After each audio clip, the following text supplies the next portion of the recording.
빵긋 너 바보야? 안녕하세요, 닥터 캐럿입니다. 여러분, 혹시 주변에 이런 생각 들게 하는 사람 있으신가요? 사람은 착한데 좀 숨막히게 하는 면이 있어요. 내가 엄마도 아닌데 엄마가 된 것 같다니까요. 상냥하고 배려심이 있긴 해요. 그런데 매 순간 이러니까 짜증이 나요. 상냥한 모습도 완전 우유부단한 그런 모습 같아요. 이런 사람 머리에 떠오르신다면 이 영상을 주목해주세요. 앞서 말씀드린 이런 사람들을 의존의 정도가 지나쳐서 거의 병적인 상황에 이른 이상 성격을 가지고 있다 라고 말할 수 있고, 이런 성격들을 의존성 성격 장애라고 하는데요. 의존과 독립의 균형이 깨져 있어서 다른 사람의 도움과 보살핌에 전적으로 의지해야 하고, 스스로의 노력이나 결정에 대해서는 동기부여가 안 되고 확신이 부족한 게 특징입니다. 오늘은 이 의존성 성격 장애에 대해서 알아보겠습니다.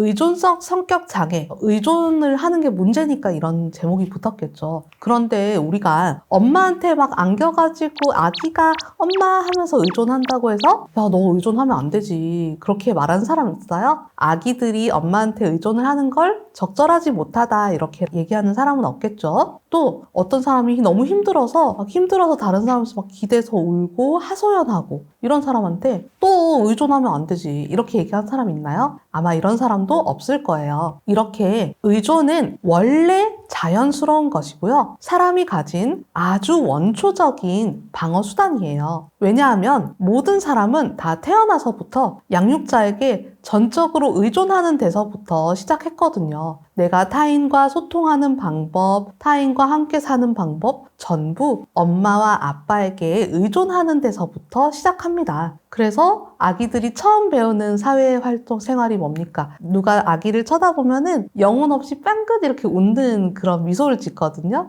그거부터 이제 아이가 사회생활을 벌써 시작을 하는 거예요. 왜냐? 내가 웃어주면은 엄마가 날 귀엽다고 안아주고 우유도 주겠지? 이런 생각을 하면서 의존을 잘하기 위한 방법부터 익혀나가는 거거든요. 그러고 엄마한테 배고프다고 응애 이렇게 하는 것부터 필요한 걸 요청하고 의존할 사람한테 잘 보이는 거, 이런 거부터 사회성이 시작을 합니다. 그렇지만은 점차 성장하고 발달을 하면서 자기가 할 수 있는 게 점점 늘어나면서 독립을 하게 되는 거예요.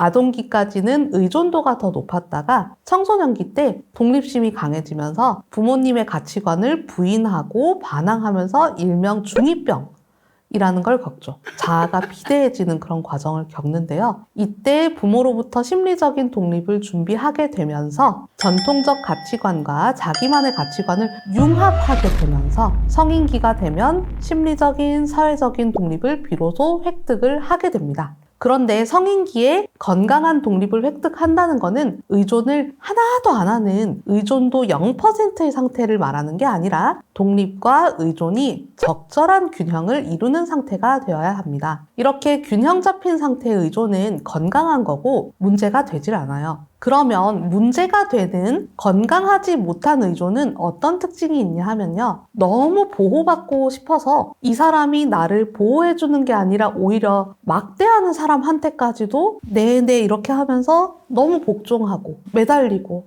나 너 없으면 안 돼 매달리고, 안 보일 때는 너무 불안해 이렇게 분리공포, 이런 것들이 살면서 너무 전반적으로 걸쳐서 나타나는 거죠. 어쩌다가 한 번 안 보이는데 뭔 일 생겼나? 이게 아니라 안 보일 때마다 걱정하는 거. 난 니 좋은데 우리 계속 잘 지내보자, 이게 아니라 매번 나한테 막대하는 사람한테 매번 그럴 때 지나친 의존을 하고 있다 라고 생각을 하는 거죠. 그래서 다른 사람이 조언해주거나 결정 내려주기 전에는 내가 식사 메뉴도 못 정한다. 아니면은 내가 너무 중요한 영역이어서 나는 A 학과를 갈까, B 학과를 갈까, 부산에 있는 대학교에 갈까, 서울에 있는 대학교에 갈까, 다른 나라에 나가서 살까, 이런 거를 결정하는데 다른 사람한테 막 물어봐요. 대신 책임져 줄 사람을 구하고 내가 혼자 결정을 못 내리는 거. 또는 내 생각이 있고 다른 사람의 생각이 있을 때 내 생각은 조금 다른데 내가 이걸 말하면은 이 사람이 나를 떠나가거나 나를 좋아하지 않을까봐 내 생각을 표현을 못하고 반대를 못하는 거. 아니면 혼자서 무언가를 스스로 시작할 수가 없는 거. 나를 보살펴줄 사람이 원할 때에는 불쾌하고 하기 싫은 것까지 막 참아가면서 하는 거. 이런 것들은 병적인 의존이라고 할 수가 있어요. 이 사람들의 특징은 의존할 대상이 없을 때 굉장한 공포를 느끼고 그 다음에 의존할 대상을 상실했을 때 엄청난 멘붕을 느끼기 때문에 내가 의존할 대상이 떠나가잖아요. 굉장히 슬퍼하고 일어서질 못합니다.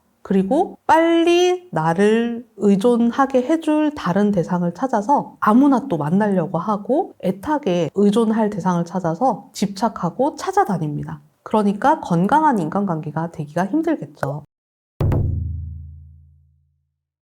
그러면 이 의존성 성격장애 왜 생길까요? 성격장애는 하나의 원인이 결정적으로 영향하면서 이것 때문에 성격장애 생겼습니다 라는 원인은 없어요. 왜냐하면 성격이라는 게 원래부터 타고난 기질, 자신의 경험, 양육 태도 등이 다 합쳐져 가지고 만들어지는 거라서 그렇거든요. 모두가 중요하고 뭐 하나 중요하지 않은 것이 없습니다. 그래서 성격장애가 이것 때문에 생겼다. 결정적이라고 할 수는 없지만 성장 배경이라는 건 성격 장애가 생기는데 굉장히 중요한 역할을 차지해요. 특히 의존성 성격 장애가 생기는 성장 배경은 중요하다고 볼 수가 있는데 의존성 성격 장애가 생기는 성장 배경이 크게 3가지 정도가 있습니다. 첫 번째, 허약한 체질을 타고난 아이를 부모가 과잉 보호할 때 신체적으로 허약한 체질을 타고난 경우에 아이를 엄마가 보호하려고 하는 게 필연적으로 그런 경향이 발생할 수가 있어요. 왜냐하면 이 아이는 진짜 허약하니까 보호하지 않으면 막 다칠 수도 있고 그렇거든요. 그런데 실제로 허약한 아이이다 보니까 부모님이 자꾸만 나서서 해결을 하고 또 다른 형제들하고 대우를 다르게 하고 반에서도 다른 애들하고 대우가 달라진다.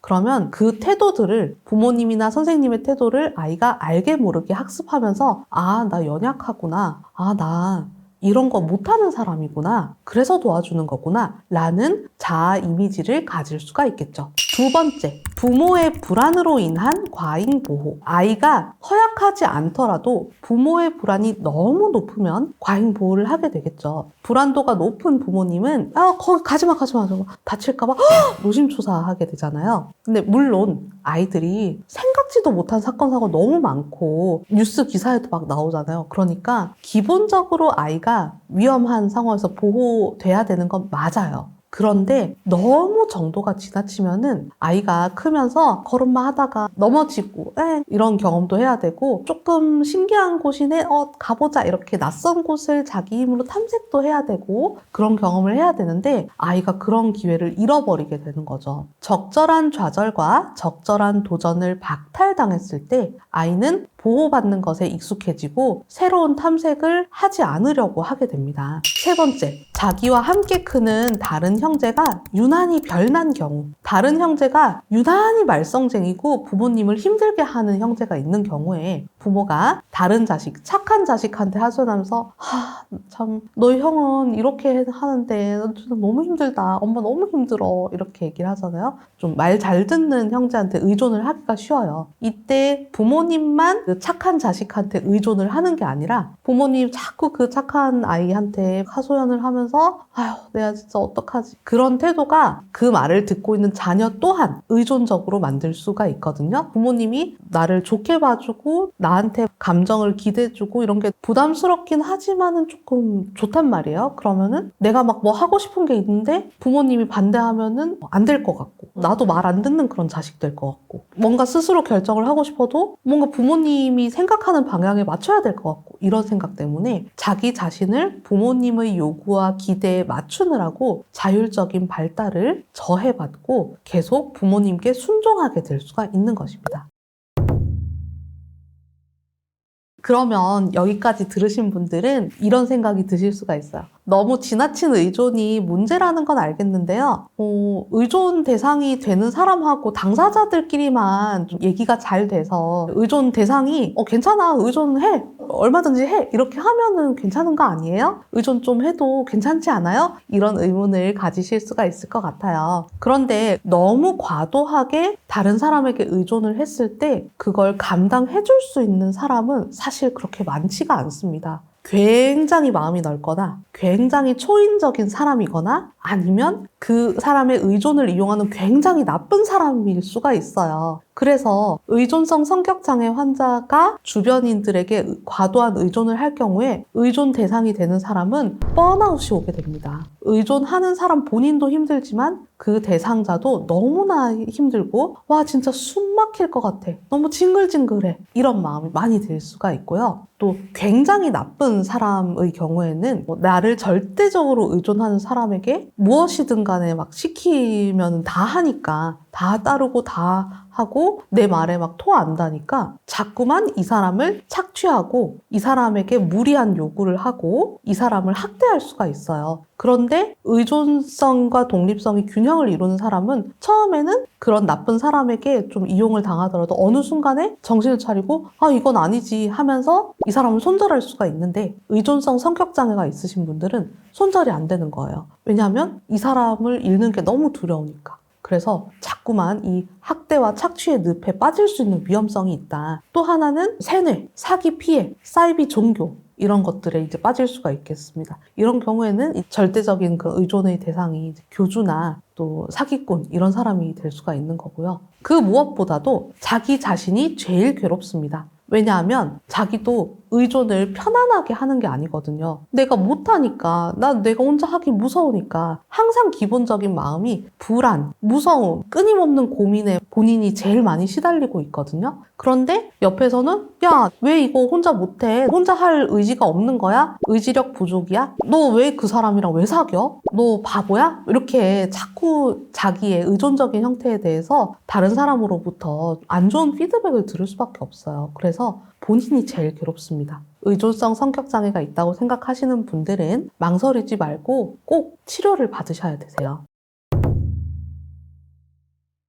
네, 그러면 이 의존성 성격장애 치료는 어떻게 할까요? 성격장애 치료는 심층적인 심리치료가 반드시 병행되어야 합니다. 이미 성장 과정을 거치면서 성격이 굳어져 버렸기 때문에 지금 의존적인 성격을 180도 바꾸는 것은 현실적으로 불가능해요. 실현 가능한 목표를 세우면서 자존감을 조금씩 회복하는 것이 필요합니다. 지금 당장에 독립적인 사람 되라는 거 아닙니다. 생활하면서 한 가지씩만이라도 독립적인 결정을 하나씩 해보라는 게 그게 바로 현실적인 의존성 성격장애 치료 목표인 거거든요. 오늘 저녁 메뉴 정하기. 오늘 저녁 메뉴 정하기부터 한번 시작을 해보시는 게 좋아요. 그리고 의존적인 생활을 하면서 우울감, 불안 이런 게 굉장히 많이 누적되어 있었거든요. 대체로 본인이 약물 치료를 해야 될 정도로 우울감이나 불안이 심한 경우가 많습니다. 그래서 심층적인 심리치료뿐만 아니라 약물 치료를 통해서 이미 누적된 우울감이나 불안을 치료를 하면은 훨씬 더 의존으로 인한 문제를 해결하는 데 도움이 많이 됩니다. 네, 오늘 영상 재밌게 보셨나요? 영상을 보시면서 나도 의존 많이 하는데 나도 성격 장애인가? 의존성 성격을 나도 고치고 싶다 라는 생각이 드셨다고 하면 꼭 정신건강 전문가를 찾아주세요. 오늘 영상이 유익하셨다고 하면 구독과 좋아요, 알림 설정까지 부탁드립니다. 다음에 또 만나요.